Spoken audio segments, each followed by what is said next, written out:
It happens in seconds. Maxine R. Voss steps out of the glass doors of the Mid-Wilshire Literacy Center, tablet clutched like a shield, rain hissing off the 6th Street asphalt. A black van fishtails. 2 masked shadows yank her sideways. She screams, cut short by a gloved hand. They shove her toward the open door of a gleaming G-Class where a tattooed man lounges in the warm glow, eyes narrowing. That's not her. Rain hammers metal. Maxine trembles. Then the boss unfolds from the shadows, voice velvet and venom. Wrong girl. But she's ours now. Maxine Rose Voss, 26, soft-spoken, fluent in 3 languages and the quiet art of hope, locks the center at 10:17 p.m., same as every Thursday. Downtown LA glitters through the downpour. Pink neon bleeding into puddles, the distant thump of Koreatown club bass, the smell of Buria's steam curling from a late-night truck. She hugs her tablet, lesson plans for tomorrow's ESL class, and hurries toward the metro stop, sneakers splashing. The grab is brutal practiced. One arm snakes around her waist, another clamps her mouth. The tablet clatters.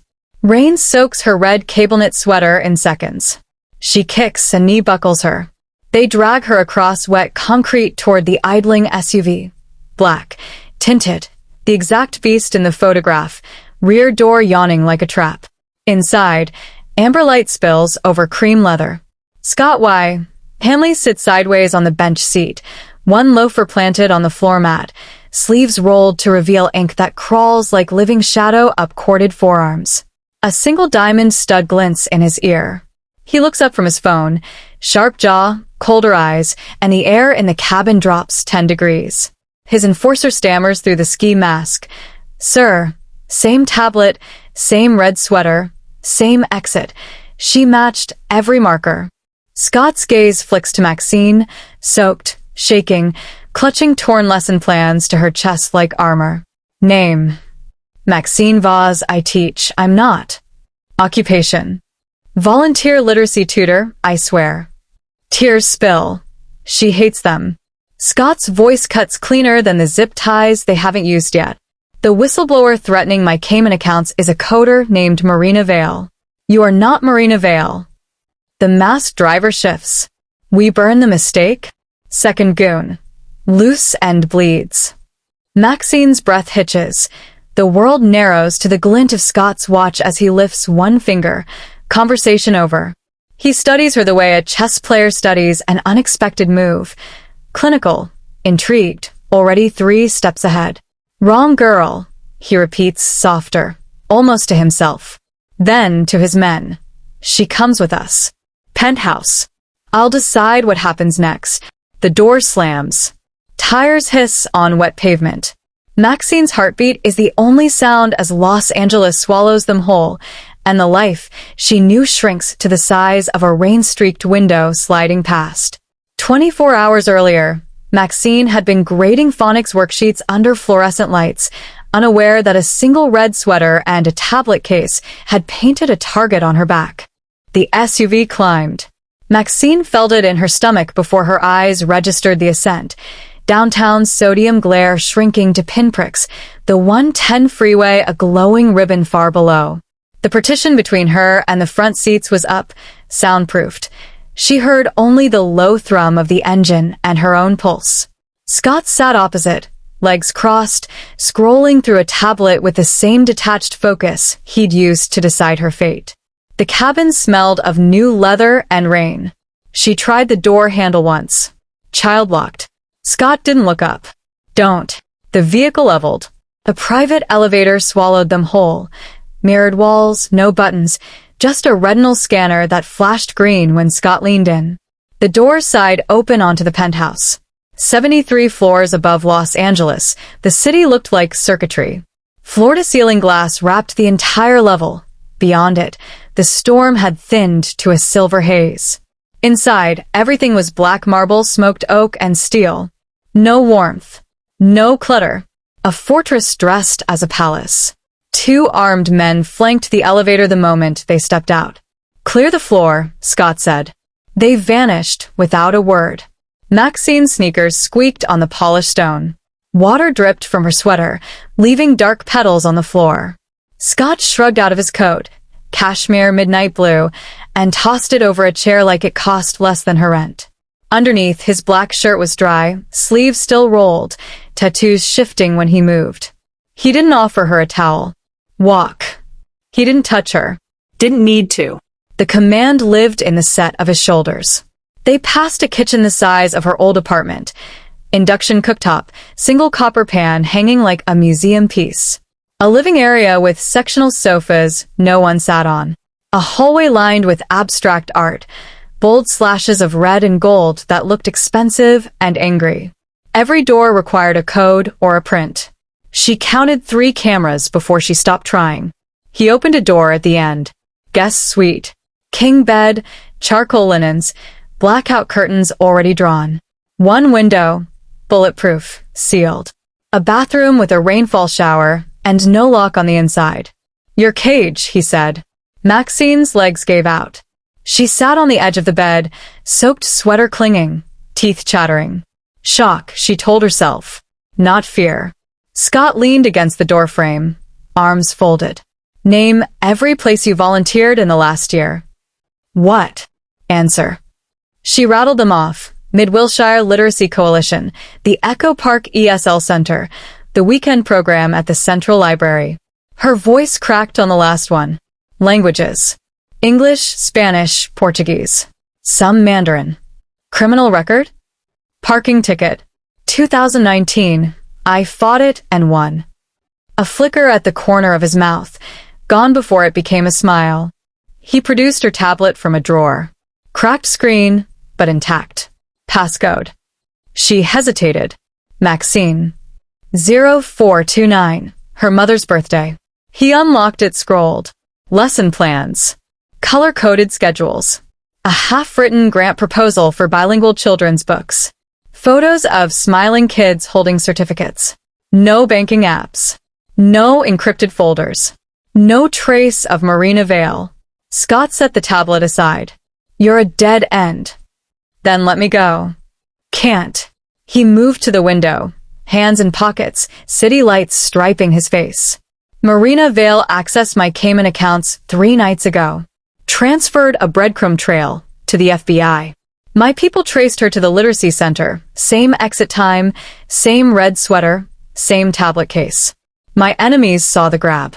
If I release you, they'll assume you're the whistleblower. They'll hunt you. If I kill you, I start a war with the feds over a civilian. Either way, I lose control. Maxine's mouth went dry. So what happens now? You stay. Until I neutralize the threat. He left without another word. The door locked from the outside with a soft click. She showered because the alternative was screaming. The water scalded. She stayed under it until her skin pruned, trying to wash away the smell of rain and terror. When she stepped out, fresh clothes waited on the counter, gray joggers, black t-shirt, both in her size. No underwear. She dressed anyway. The mirror showed a stranger, hollow cheeks, red-rimmed eyes, hair dripping like ink. She looked breakable. She wasn't. Back in the bedroom, a tray had appeared. Grilled chicken, roasted vegetables, a bottle of sparkling water. No utensils. She ate with her fingers, perched on the bed like an animal. The food was perfect. She hated that. Hours bled. No clock. The blackout curtains turned day into guesswork. She paced, 23 steps wall to wall. Tried the door. Still locked. Knocked. No answer. Lay down fully clothed and stared at the ceiling until exhaustion dragged her under. She woke to voices in the hall. Male. Low. Urgent. Civilian Scott. Clean kill, no trace. Dump her in the desert. Let the coyotes. Feds are already sniffing. We ice her. We're done. The door opened. Scott filled the frame. Backlit. Expression unreadable. Sleep okay? Maxine sat up, heart jackhammering. I heard them. Good. He stepped aside. 2 of his men stood behind him, same build as the kidnappers, faces she didn't know. One held a suppressed pistol. Scott's voice dropped to a register that made the air thicken. Touch her, and I start with your trigger fingers. Then your tongues. Then your families. Clear? Silence. The gun disappeared. The men melted away. Scott entered, closed the door. They won't ask again. Maxine pulled her knees to her chest. You're protecting me? I'm protecting my position. You're collateral. But his eyes lingered on the tremor in her hands. He moved to the dresser, opened a drawer, pulled out a legal pad and pen. Write down every interaction you had at the center last week. Names. Times. Conversations. Anything about a woman named Marina. I don't know any Marina. Then write about the ones you do know. He left the pad. Left the room. The lock clicked again. She wrote until her wrist cramped. Page after page of mundane details. Mr. Park practiced the word asparagus 12 times. Little Sophia drew a picture of her dog and cried when it was time to go. The new volunteer, early 20s, hoodie, kept asking about the building's Wi-Fi. She underlined the last one twice. When Scott returned, the sky beyond the glass had turned bruise purple. He read her notes in silence, lips moving slightly as he absorbed. This one. He tapped the Wi-Fi line. Description. White. Short brown hair. Nervous. Said her name was Riley? Maybe. Scott's jaw flexed. Marina Vale uses aliases. Riley's one of them. Maxine's stomach lurched. She was there. The day I was taken. Which means my men grabbed the wrong red sweater. He looked at her then, really looked. Not the liability. Not the mistake. The woman who'd just handed him a lead. You're useful, he said. The word should have been a relief. It felt like a brand. Night 2. She couldn't sleep. The penthouse hummed. Distant elevator, soft footfalls of patrols, the occasional murmur of encrypted radios. She found the intercom by the door. Pressed it. Nothing. She tried the window. Sealed. Knocked on the glass. It didn't flex. Sat on the floor with her back to the bed and counted heartbeats. Footsteps. The lock disengaged. Scott entered carrying a mug. Steam curled, chamomile. She smelled it before she saw it. Drink. She took it with both hands. The ceramic burned. Why are you doing this? You're dehydrated. I mean all of it. The food. The clothes. Not killing me. He sat on the foot of the bed, elbows on knees. Dead witnesses talk. Live ones can be managed. She sipped. The tea was perfect. She hated that too. You don't sleep, she said. He glanced up. Neither do you. I'm a prisoner. I'm always on the board. The admission slipped out before he caged it. He stood abruptly. Tomorrow you start earning your keep. Decode anything Marina might have left behind. Emails, metadata, graffiti on the bathroom wall. Whatever. He reached the door. Scott. He paused. Thank you for stopping them. Don't thank me yet. The lock clicked, but softer this time. Morning came gray and quiet. A new tray, oatmeal with berries, a single boiled egg, black coffee. A note in sharp handwriting. Asterisk conference room. 9 a.m. bring the tablet. Asterisk. Maxine 8. Dressed in yesterday's clothes, someone had washed and folded them. Found the conference room down the hall. Glass table, 12 leather chairs, a wall of monitors cycling security feeds. Scott stood at the head, sleeves rolled higher, fresh ink visible on his inner wrist. Coordinates, maybe. A map. He didn't look up when she entered. Sit. She did. He slid a flash drive across the table. Marina's parting gift. Encrypted. Your job is to tell me what language the nonsense is masking. Maxine plugged it in. Lines of garbled text filled the screen. Not nonsense. Portuguese. Cape Verdean dialect. Mixed with Leetspeak. She started typing. Scott watched. Didn't interrupt. After 20 minutes. It's a dead drop schedule. Public library, 3rd floor, biography section. Tomorrow noon. He exhaled through his nose. You just bought yourself another day. Maxine met his eyes. And after that? We'll see. He left her with the drive, the tablet, and the unsettling realization that the lion's den had rules, and she was learning them faster than anyone expected. She looked out the window. LA sprawled below, indifferent. Somewhere down there, Marina Vale was running. Up here, Maxine Vaz was no longer just surviving. She was playing the board. The penthouse never slept, but it did breathe, slow, mechanical inhalations of filtered air, and the soft click of coded locks resetting every 90 seconds. Maxine learned the rhythm the way sailors learn tides. She learned the guards' footfalls. Luca's heavy, deliberate. Rico's quick, nervous, like a kid late for curfew. She learned the exact pitch of the elevator when it carried Scott away, and the lower note it made when it brought him back, always heavier, always later. She learned, too, that the windows were triple-paned, bulletproof, and sealed with magnetic strips strong enough to hold a car. She tested one with a butter knife on the second night. The knife bent. The window didn't flinch. She stopped flinching, too. The first boundary she pushed was small. She left her breakfast tray outside the door instead of sliding it through the slot. Luca found it at 8:03 a.m. By 8:07, the tray was gone, and a fresh mug of coffee, black, no sugar, waited on the nightstand. She drank it standing at the window, watching the 101 crawl like a lit fuse far below. The second boundary was bolder. She walked out of her room at 11:42 p.m. Rico was on duty, earbuds in, scrolling on his phone. She padded past him in sock feet, straight to the kitchen. He jolted upright. "Hey." "Water," she said, already filling a glass.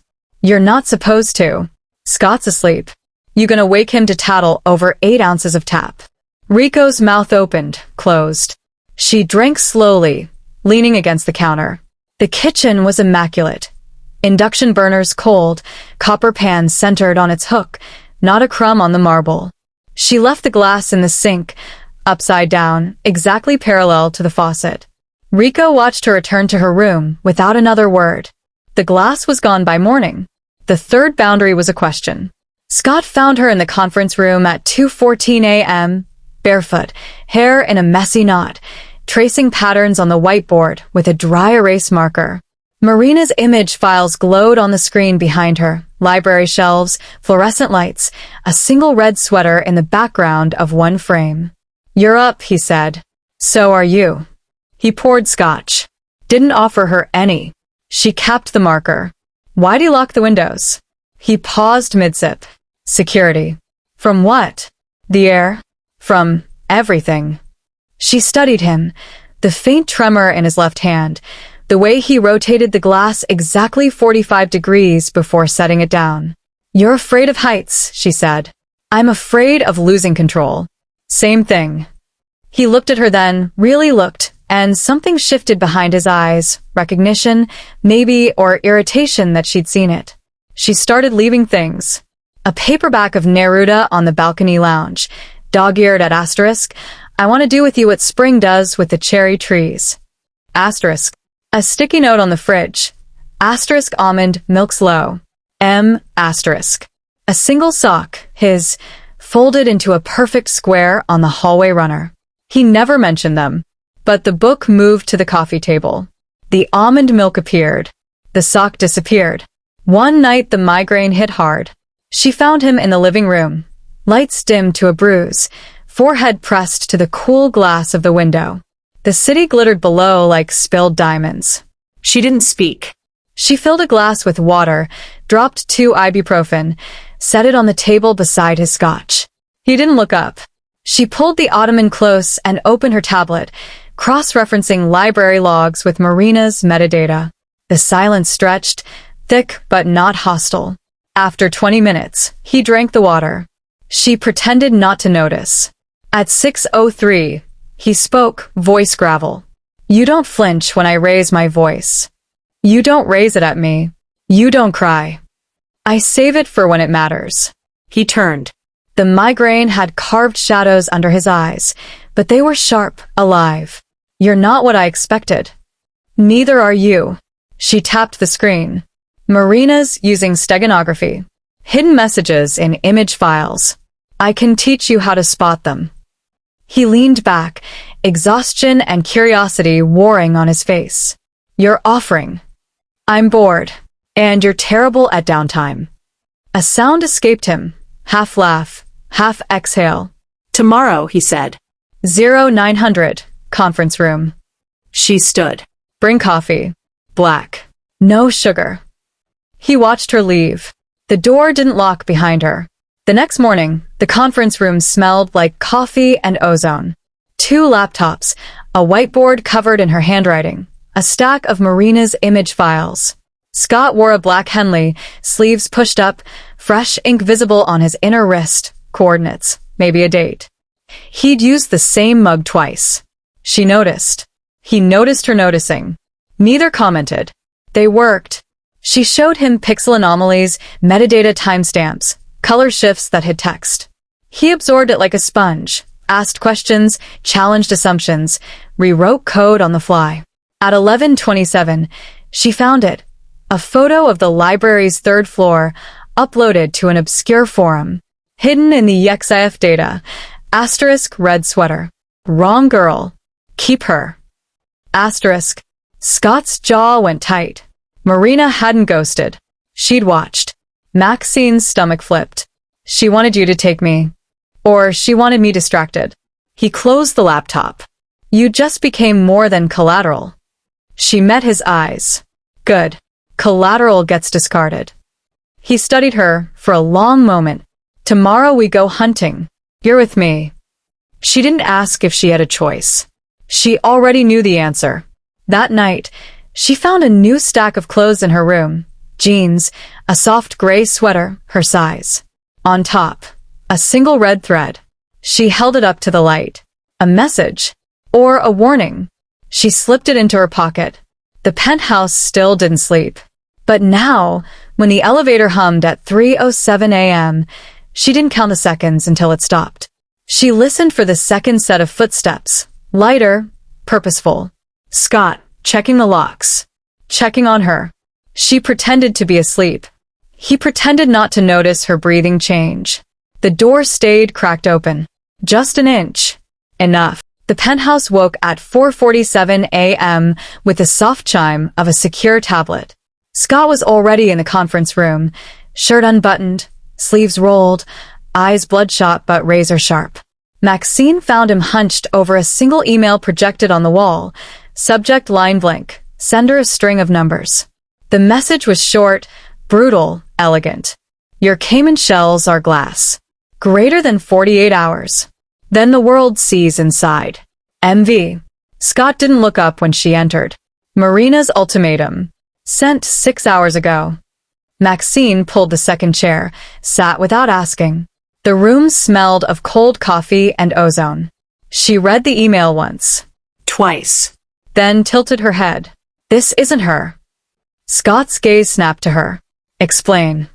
She dragged the projection closer, fingers dancing over the holographic keyboard. Portuguese is my 3rd language. Cape Verdean dialect is my specialty. This, she highlighted 3 phrases, is textbook Brazilian. But wrong. Shells or glass should be conscious de vidro if it's literal. Cape Verdeans say, casca de ovo for fragile. And this turn, the world sees inside. It's Google Translate clunky. Marina's fluent. She'd never write like a tourist. Scott leaned back, arms folded. You're saying it's forged. I'm saying someone wants you to think it's Marina. She opened the raw headers. IP bounced through Tor, but the timestamp metadata had a glitch. UTC offset wrong by 3 hours. Someone in LA, she said. Not overseas. Not hiding as well as they think. Scott's jaw flexed. My team traced it to a VPN in Lisbon. Your team missed the dialect. And the ego. She pulled up Marina's previous drops, the steganography audio, the Polaroid. Marina signs her work.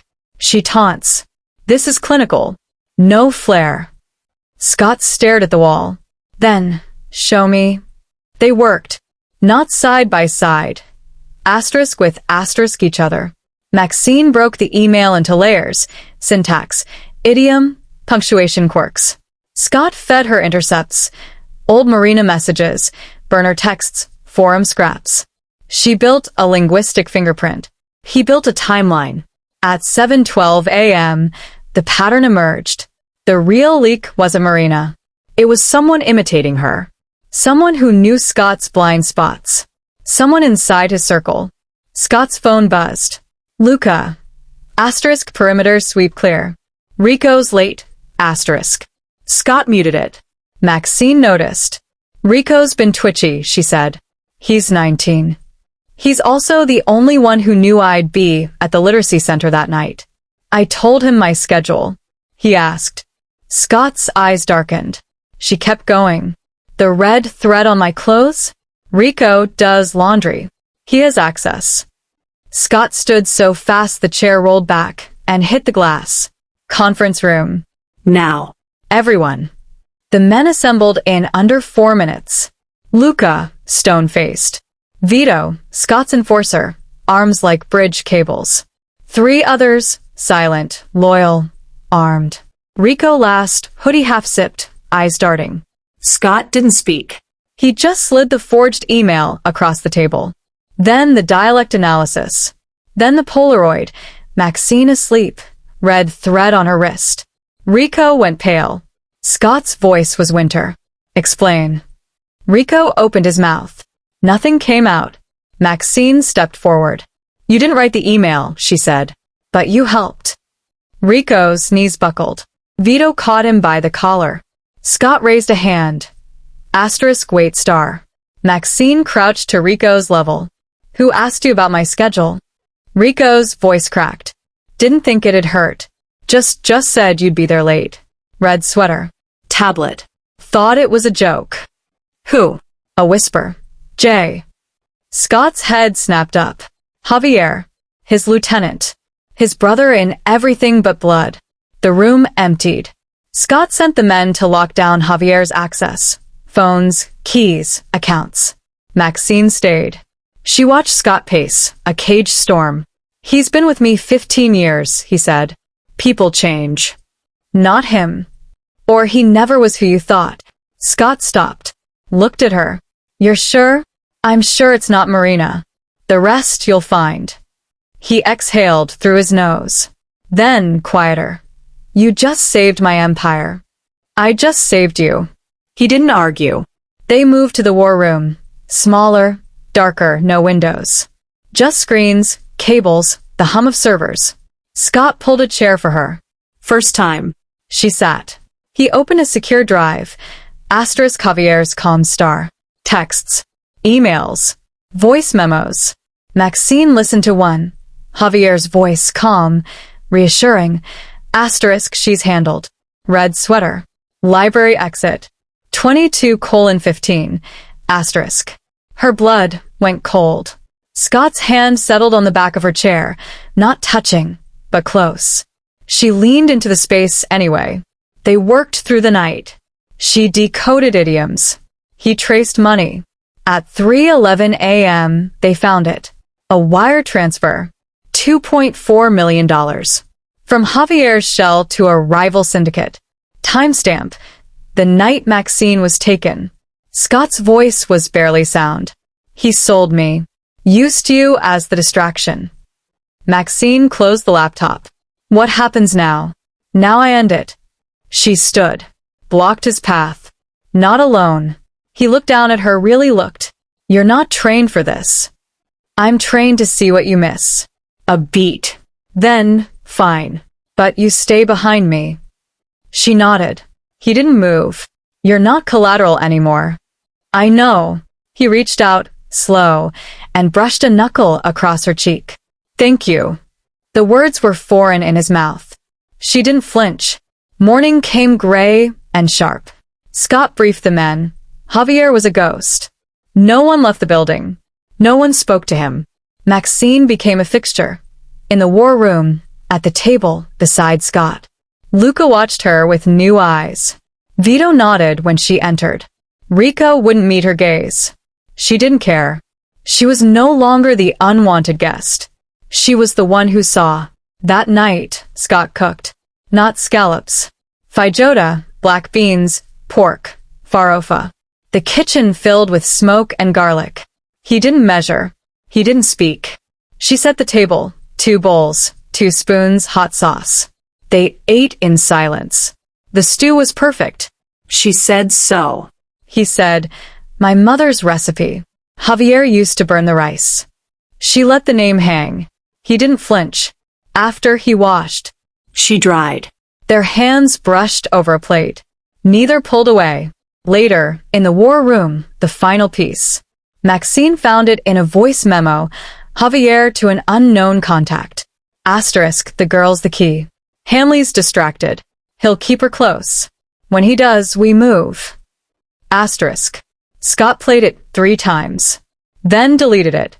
Maxine watched him. "You're not going to kill him. Not yet. You're going to use me." He met her eyes. "Yes." She nodded. "Good." Because now she wasn't just in the game. She was the move. The penthouse still didn't sleep. But now, when Scott checked the locks at 3:07 a.m., he didn't pretend she was asleep. She sat up in bed, red thread tied around her wrist like a bracelet. He stood in the doorway. Tomorrow, he said. "We set the trap." She smiled, small, sharp. Together. He didn't argue. The door stayed open. All the way. The trap was baited and waiting. Javier's last ping had come from a warehouse in Vernon, and Scott had spent the evening mapping every entry, every shadow, every possible escape. Maxine had argued to ride with him. He'd shut her down with a single, flat look. She'd swallowed the protest, but the silence between them had teeth. They killed the lights deliberately, floor by floor, until the penthouse floated in a deliberate dark. Only the war room screens glowed, bathing Maxine's face in cold blue. She wore his black hoodie, sleeves rolled, red thread bracelet catching the light like a warning. Her fingers moved over the keyboard, feeding Scott live traffic, burner pings, Javier's old habits. She didn't see the breach until it was already inside. It started with a whisper of displaced air, the soft scrape of a grappling hook biting into the balcony rail. Then the glass sighed inward, cut clean. 3 figures in matte black slipped through the living room like oil. Hanley Syndicate. They moved with the confidence of men who believed the fortress was already theirs. Maxine's screen flashed red, motion sensor, maintenance shaft. Scott. Her earpiece crackled, then died. Gunfire followed, suppressed coughs that sounded too close. She ran. The hallway was a tunnel of emergency strips, green and sickly. She rounded the corner into the kitchen and collided with the first intruder. Ski mask, suppressed pistol rising. She swung the copper pan from its hook, hard, desperate. Metal met bone. The man staggered. She didn't wait. She bolted. Scott was already moving. He'd been in the armory, vest half-buckled, Glock in hand, knife on his thigh. The breach hit his phone the same second her voice cut out. He didn't think. He moved. He met the first Valenti in the corridor. Knife to throat, drag into shadow. Body dropped without a sound. The second came around the corner swinging. Scott fired twice, center mass, the suppressor's cough swallowed by the dark. The man folded. Scott stepped over him, blood warm on his knuckles, eyes locked on the residential wing. Maxine's lungs burned. She reached the panic room, biometric lock. Her print didn't register. Scott's override only. She slammed the intercom. Scott, panic. A hand clamped over her mouth. Arm like iron around her waist. Third intruder. Bigger. He dragged her backward, toward the balcony, zip line already rigged. Extraction. She bit down hard. He cursed in Italian. She drove her elbow into his throat. He loosened. She twisted, kneed his groin. He roared. Then Scott was there. Scott didn't shoot. Too close. He charged. Knife first, into the man's shoulder, twist, rip free. The intruder released Maxine, swung a fist. Scott took it to the jaw, used the momentum, slammed the man into the balcony door. The glass spiderwebbed but held. Scott's forearm pinned the man's throat. Knife at his eye. Valenti sends regards. The man wheezed. Scott's voice was winter. Tell him in person. He drove the knife through the orbit. The body slid down the glass, leaving a red smear. Silence. Then the alarms, belated, deafening. Red strobes painted the walls. Scott turned. Maxine stood frozen, copper pan still in her hand, hoodie torn, lip split. He crossed the space in 3 strides. Grabbed her shoulders. Look at me. She did. Eyes wide, pupils blown. Breath shallow. Fast. Panic attack. He dropped the knife. Cupped her face. Breathe with me. In 4. Hold 4. Out 4. She tried. Choked. He pulled her into his chest, vest hard, heartbeat harder. In 4. Hold. Out. She clutched his shirt. Fingers white-knuckled. He kept counting. Kept holding. Didn't let go. The team swept in Luca, Vito, Rico. Bodies bagged. Glass swept. Blood mopped. Scott didn't move. Maxine's breathing evened. Her face buried in his neck. He felt her tears, hot, silent. His hand stroked her hair. Once. Twice. Then stopped. Not because he wanted to. Because he had to. He pulled back. Tilted her chin. You're bleeding. So are you. She touched his jaw, split, swelling. He didn't flinch. She did. I killed a man, she whispered.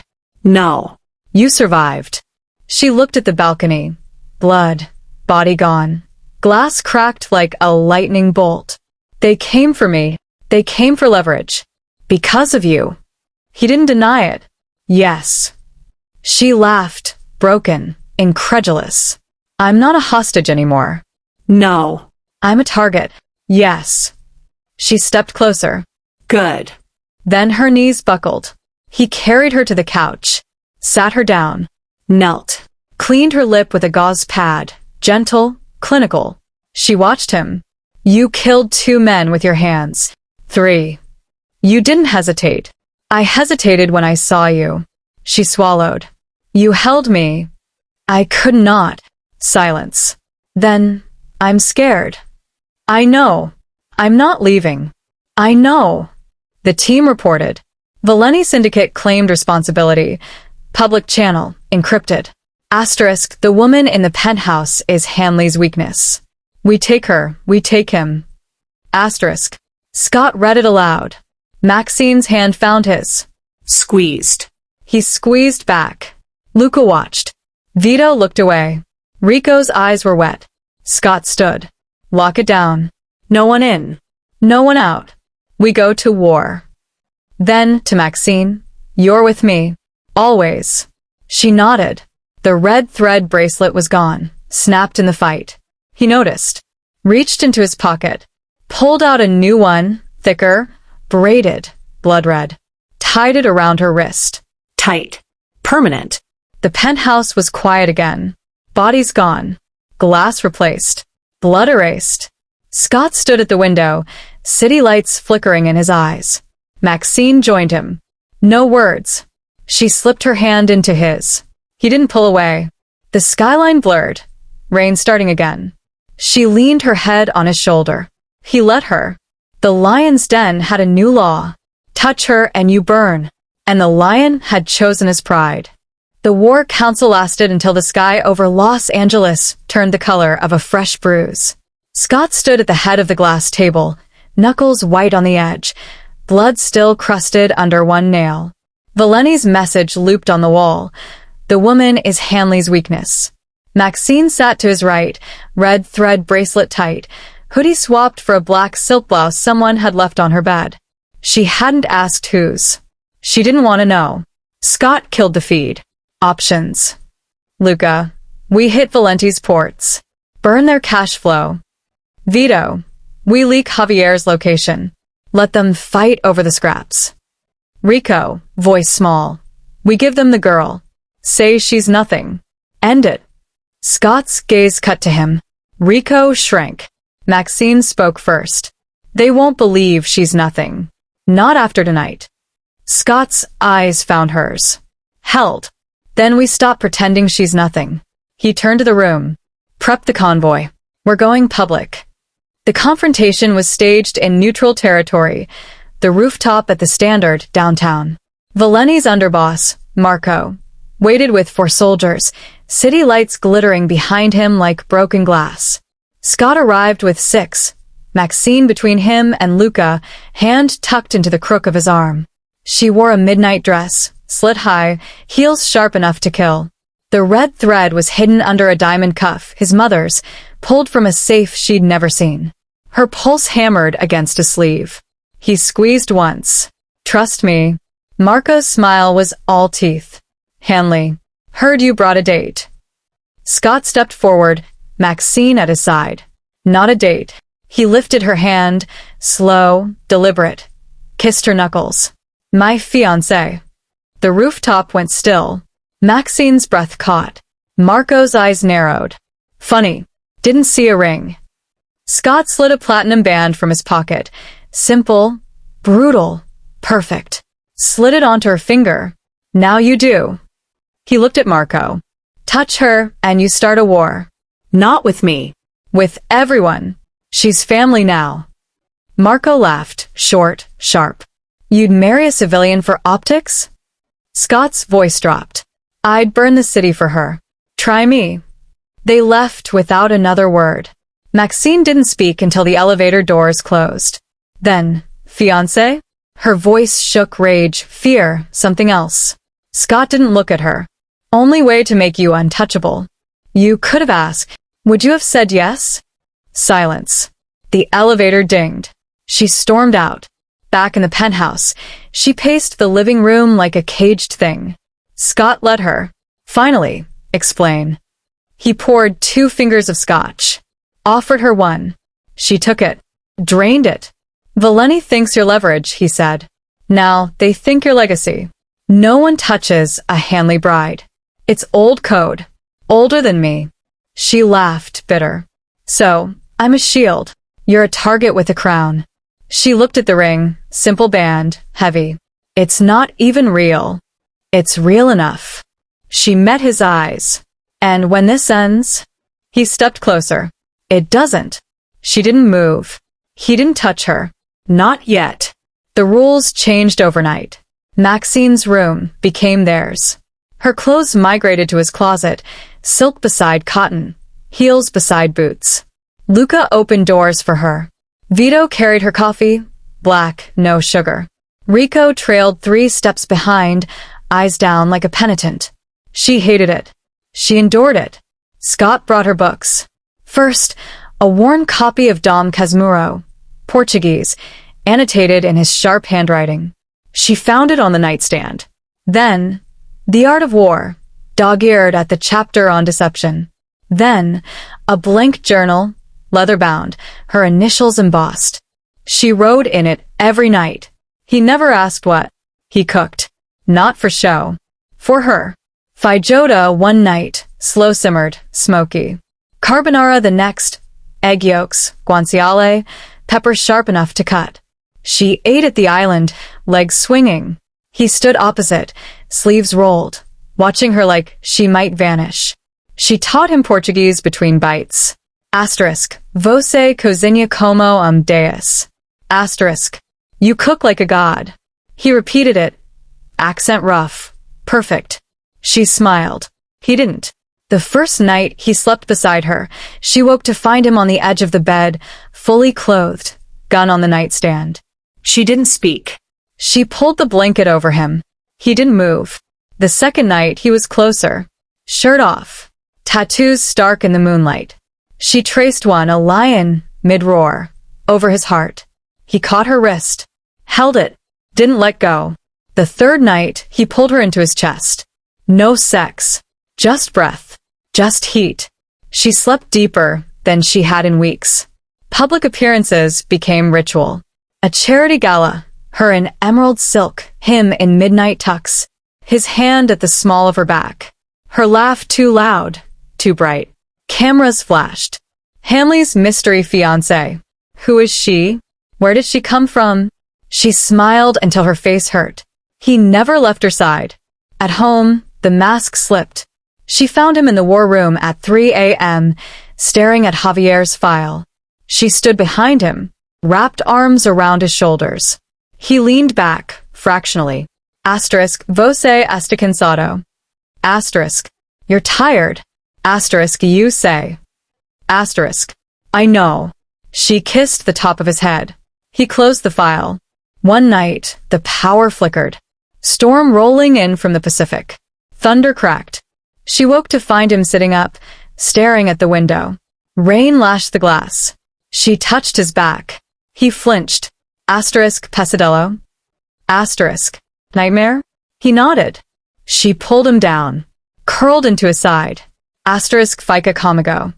Asterisk, Stay with me. He did. his hand found hers under the pillow. Fingers laced. The storm raged. They didn't move. The ring became real. Not in ceremony.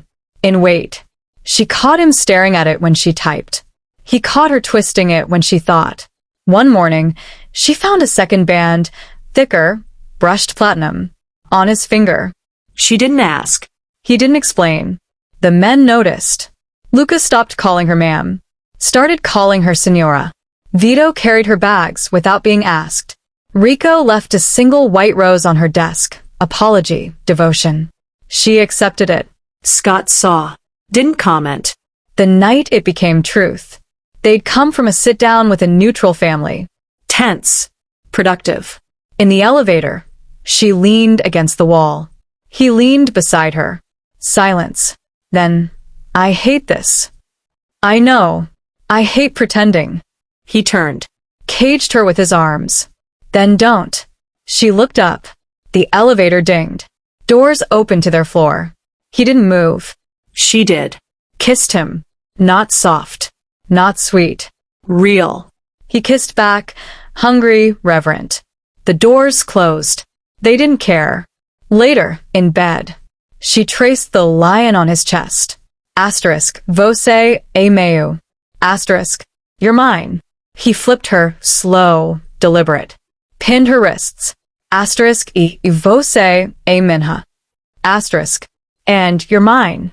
She smiled. The ring caught the moonlight. So did his. The lie was over. The truth had teeth. The night tasted like copper and ozone. They'd come home from the neutral family sit-down wired, the kiss in the elevator still burning between them. Maxine kicked off her heels in the foyer. Scott loosened his tie, eyes already scanning the dark. Something felt wrong. The air was too still. The city lights beyond the glass flickered, not with storm, but with movement.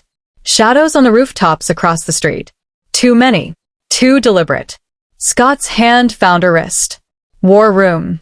Now. She didn't argue. They were halfway down the hall when the first explosion hit. Not the building. Asterisk the grid star. Every light in the penthouse died.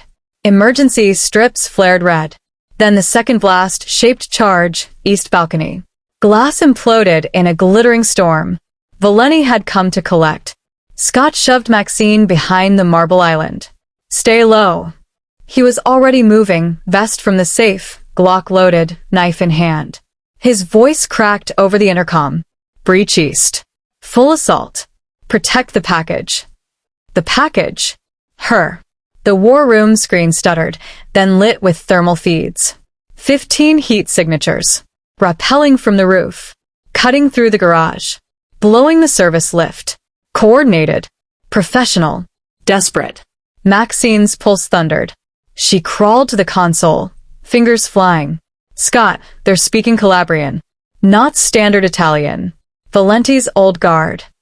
He was at the door, firing controlled bursts, 3 rounds, pause, 3 more. Bodies dropped in the hallway. Meaning? They're here to take me alive. Orders are non-lethal on the girl. He reloaded. Good. Makes them sloppy. The third explosion rocked the residential wing. Smoke poured through the vents. Scott's shoulder bloomed red, shrapnel, grazing. He didn't flinch. Maxine saw it. Saw him. Bleeding. Fighting. For her. She grabbed the tablet, pulled up the building schematics. Hidden shaft, behind the pantry. Old freight lift. Goes to subbasement. He was back at her side, dragging her by the hand. Move. They ran. Gunfire stitched the walls behind them. A Valenti soldier rounded the corner. Mask cracked, eyes wild. Scott put two in his chest. Stepped over him. Maxine's bare feet slipped in blood. She didn't stop. The pantry was a war zone. Cabinets blasted open, flour and glass crunching underfoot. Scott kicked the false panel. It swung inward. A rusted ladder descended into black. Go, he barked. She climbed. He followed, one-handed, gun still up. The shaft groaned. Bullets sparked off metal above them. Halfway down, the building shook again. Asterisk structural star. The main elevator shaft collapsed somewhere above. Dust rained. Scott's grip slipped. Maxine grabbed his wrist. Pulled. He caught the rung. Blood slicked her fingers. His blood. Keep going, he growled. She did. Sub-basement. Concrete. Cold. A single black Suburban waited, keys in the visor, engine warm. Luca's work. Scott shoved her into the passenger seat. He slid behind the wheel, started it with a roar. The garage door was already rising, Vito's silhouette in the smoke, waving them through. Scott floored it. Tires screamed. They burst into the night. The city was a blur. Scott took corners too fast, one hand on the wheel, one pressed to his shoulder. Blood soaked his shirt. Maxine tore the hem of her dress, wadded it, pressed it to the wound. Eyes on the road. Eyes on you. He glanced over. She was shaking. Not from cold. From him. From the way he'd fought. From the way he'd bled. They ditched the Suburban in a Koreatown alley. Stole a nondescript sedan. Scott hot-wired it in 7 seconds. Maxine navigated from memory. Left on Wilshire. Under the 110. Safe house in Echo Park. He followed. Didn't question. The safe house was a loft above a closed talk area. One room. One bed. One lock. Scott barricaded the door with a dresser. Then collapsed against it. Maxine caught him before he hit the floor. Sit. He did. She peeled off his shirt. The wound was ugly, deep grays, shrapnel embedded. She found the med kit under the sink. Vodka. Gauze. Tweezers. He didn't flinch when she dug out the metal. Just watched her. Eyes fever bright. She stitched him with dental floss and a sewing needle. Hands steady. Voice not. You're an idiot. I know. You could have died. I didn't. She tied off the knot. Looked at him. Really looked. Blood on his chest. Sweat in his hair. The lion, exhausted. Hers. He reached up. Cupped her face. You saved us. You saved me. She leaned into his palm. Trembled. He pulled her down. Into his lap. Into his arms. She buried her face in his neck. Breathe him in gunpowder, blood, Scott. He held her like she was the only real thing left. Maybe she was. Later. Rain on the skylight. They lay on the bed, fully clothed, her head on his good shoulder. The red thread bracelet was torn again. He noticed. Reached into his pocket. Pulled out the last one. Braided tighter. Stained with his blood. Tied it around her wrist. Knotted it with his teeth. She watched. You keep making these. You keep breaking them. She laughed. Wet, broken. He kissed her forehead. Then her temple. Then her mouth. Slow. Deep. Real. She pulled back. We're not safe. Not tonight. But we're together. He nodded. She curled into him. His arm tightened. The rain fell harder. The city burned somewhere behind them. They didn't care. The siege had broken them open. And in the ruins, they'd found the only thing that mattered. The safe house smelled of rust and old tortillas, but it was theirs for one night. Maxine woke before dawn. Scott's arm heavy across her waist, his breath warm against her neck. The blood-stained red thread on her wrist caught the first gray light. She slipped free without waking him, padded to the single table, and opened the tablet they'd grabbed from the penthouse wreckage. One file remained intact, Javier's comms dump. She'd meant to sleep. She couldn't. She worked in silence, cross-referencing voice patterns, timestamps, dialect shifts. The pattern emerged like a bruise. Not Marina. Not Valenti. Javier. Every leak, every forged email, every breadcrumb, his fingerprints, his voice, his betrayal. She stared at the screen until the words blurred. 15 years. Scott's brother in all but blood. The man who'd taught him to hotwire cars at 14. Who'd taken bullets for him in Tijuana. Who'd stood godfather to Scott's ghosts. She closed the tablet, looked at Scott, still asleep, face slack, the lion at rest. She knew what came next. She knew he'd go alone. He woke to an empty bed. The tablet sat on the pillow, screen dark, a single sticky note. Asterisk it's him. I'm sorry. Asterisk. He read the file in the bathroom mirror, shirtless, stitches pulling. His reflection didn't flinch. Inside, something cracked wide open. He dressed in black, jeans, hoodie, no vest. Knife in his boot. Glock in his waistband. He left without a sound. Maxine was waiting in the alley, keys to the stolen sedan in her hand. You're not going alone. I am. You're not. He looked at her, barefoot in his hoodie, hair wild, eyes fierce. The ring glinted on her finger. He exhaled. Get in. The meet was set in an abandoned textile factory in Vernon, Javier's last ping. Scott drove too fast, knuckles white. Maxine sat beside him, tablet on her lap, earpiece in. She'd hacked the factory's old security cams, grainy but live. Javier waited in the loom room alone. No backup. Arrogant. Or suicidal. They parked 2 blocks out. Scott killed the engine. Stay here. No. He turned. This ends tonight. Then it ends with both of us. He studied her. The crack in his chest widened. He nodded once. They moved through the shadows, Scott ahead, Maxine 3 steps behind. The factory smelled of oil and rot. Looms loomed like skeletons. Javier stood in the center, hands in his pockets, smile thin. Scott stepped into the light. Knife out. Talk. Javier's laugh was soft.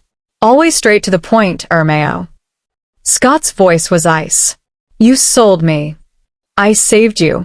You were getting soft. Needed a push.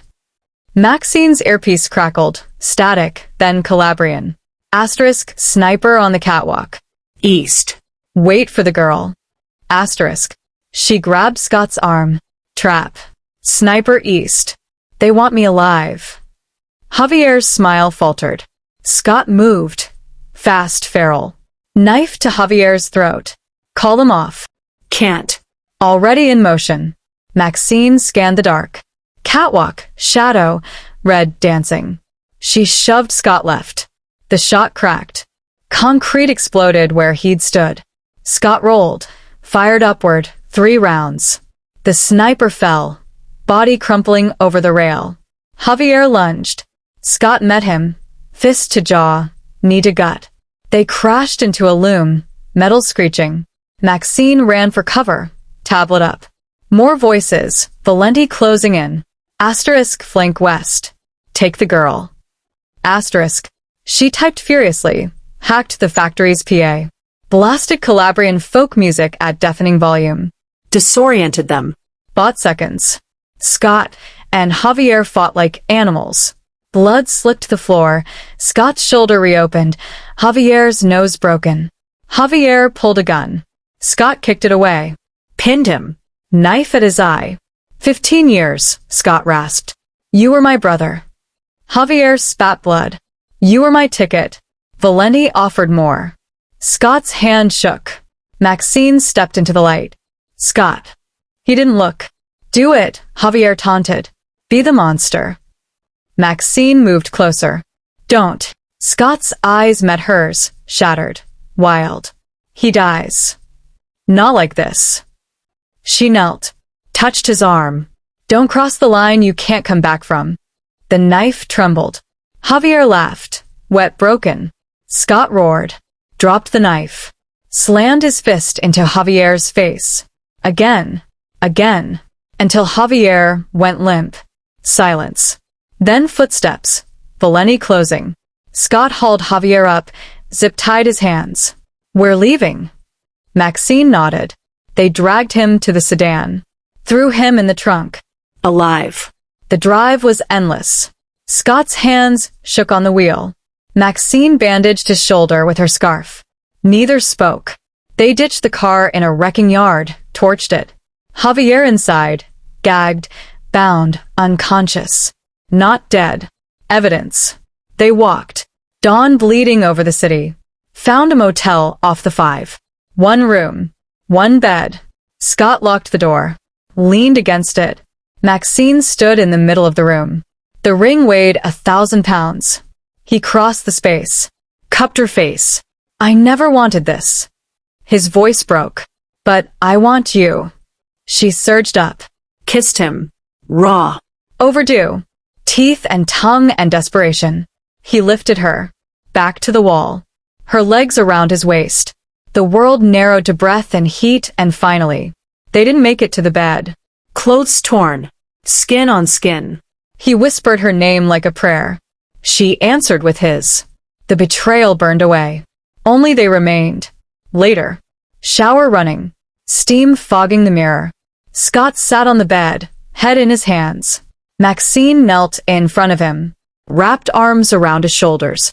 You spared him. I spared me. She kissed his temple.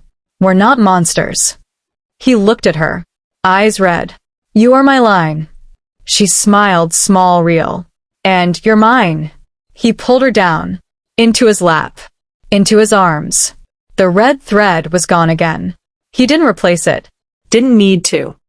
The motel room smelled of bleach and old smoke, but the shower ran hot, and for the first time in weeks, the world outside stayed quiet. Maxine stood under the spray, water sluicing blood and ash from her skin, Scott's stitches pulling with every breath. He leaned in the doorway, arms crossed, watching her like she might dissolve. She met his eyes through the steam. No words, just the weight of everything they'd survived. They left at dusk. A new car, untraceable, courtesy of Luca's network. Javier was already in federal custody, singing to anyone who'd listen. Valeni's empire cracked under the weight of his testimony. The war wasn't over, but the board had shifted. Scott drove south, then west, until the city lights faded to desert stars. A safe house in Joshua Tree, adobe walls, solar panels, silence thick enough to touch. They didn't speak for the first day. Just slept. Just breathed. The second morning, Scott woke her with coffee, black, no sugar, in a chipped mug. He sat on the edge of the bed, fully dressed, envelope in hand. Inside, passport, driver's license, birth certificate. Maria Santos. Brazilian national. Clean. Untraceable. A plane ticket to Lisbon one way. 10,000 in cash. A new life. Maxine stared at the photo. Her face, but not her name. She set it on the nightstand. I'm not going. Scott's jaw flexed. It's safe. You're not the monster you think you are. She took his hand. And I'm not leaving you. He looked at her, really looked. The crack in his chest, the one Javier had carved, began to heal. He exhaled, reached into his pocket, pulled out the platinum band, simple, brutal, perfect.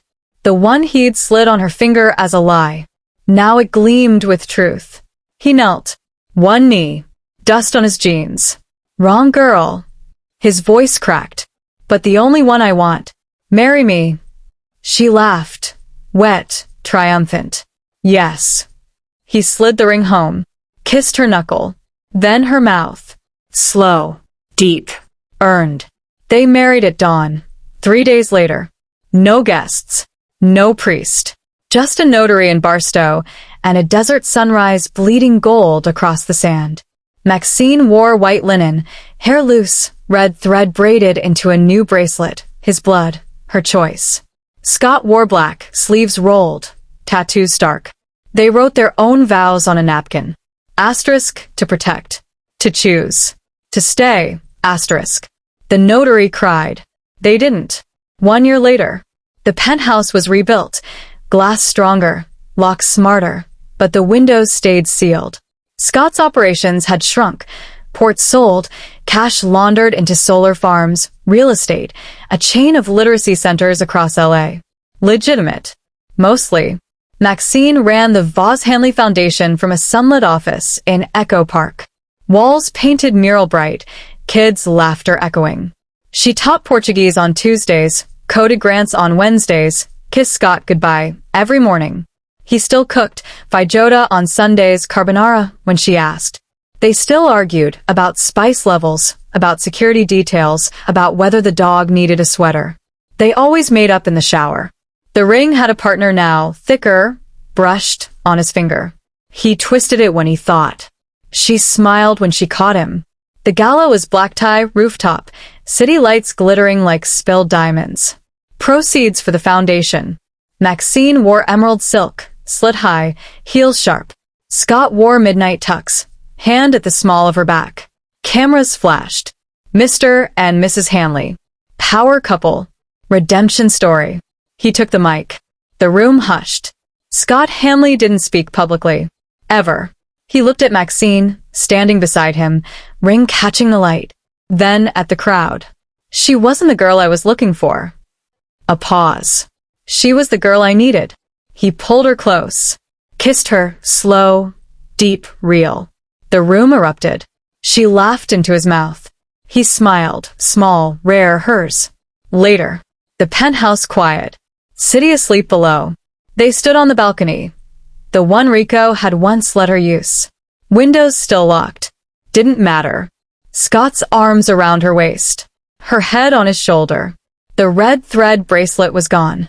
Didn't need it. They were bound. Irreversible. She turned in his arms. Asterisk, você é meu. Asterisk, you're mine. He kissed her temple. Asterisk, e você é minha. Asterisk, and you're mine. The lion's den had become a home. The wrong girl had become the only one. And the city finally mercifully let them be